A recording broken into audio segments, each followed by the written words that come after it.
It's not over.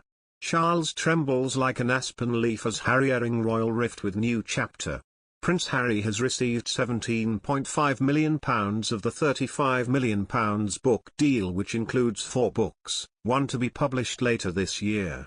The Duke of Sussex said the memoir, to be published by Penguin Random House, will be written not as the prince he was, but as the man he has become.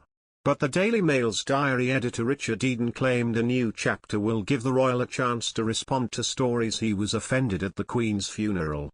Speaking to Palace Confidential, Mr. Eden said, Jeffrey Archer, well connected in the published world, is saying that Harry is writing a new chapter completely. We've had all these stories about whether the book will be delayed or whether there will be changes. From what he was saying, it will be dealt with by a new chapter that will be on the Queen's funeral and the events surrounding it. It will give him a chance to address those stories about him being offended by not being able to wear his uniform and then not having the ER letters on his epaulets.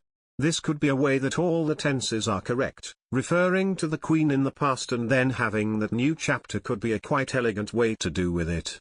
It would suggest that the book is being delayed so it may come out next spring rather than next month as we've been led to believe. Meanwhile, royal expert Robert Jobson has told Harry that he must own every word in the book. Speaking to the Australian morning show Sunrise, Mr. Jobson said, as it's an autobiography and we know it's been penned by somebody else, but the fact is he's got to own every word, hasn't he? The narrative, whatever way you look at it, if people disagree then you've got a problem, because it's going to be down as the narrative for William and his father. He's not even done the Diana, her true story, because she could say it was written by Andrew Morton.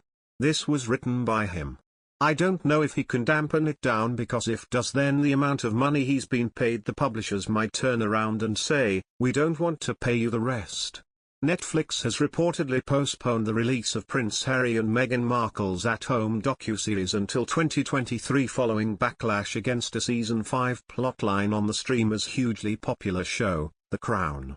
According to Deadline, the company's execs were allegedly so rattled by the incident that they decided to push back the unofficial premiere of Harry and Meghan's docuseries, which had been slated to debut in December on the heels of The Crown Season 5, which comes out November 9th. Deets on the recoil, incoming.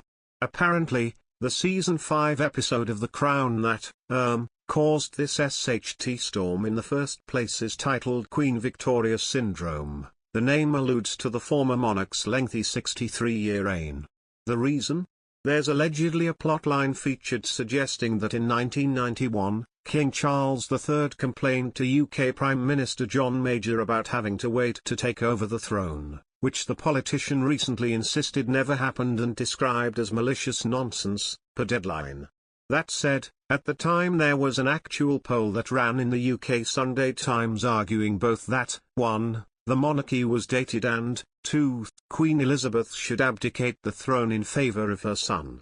The Crown's 5th season episode allegedly riffs off that real-life event and features scenes of King Charles, portrayed by Dominic West, secretly agreeing with a passage in the paper that reads, an ageing monarch, too long on the throne, whose remoteness from the modern world has led people to grow tired not just of her but of the monarchy itself. It also allegedly depicts a meeting set up by Charles to meet with the Prime Minister, wherein the royal expresses how much he relates to the story of Edward VII being kept waiting in the wings for decades due to Queen Victoria's long rule.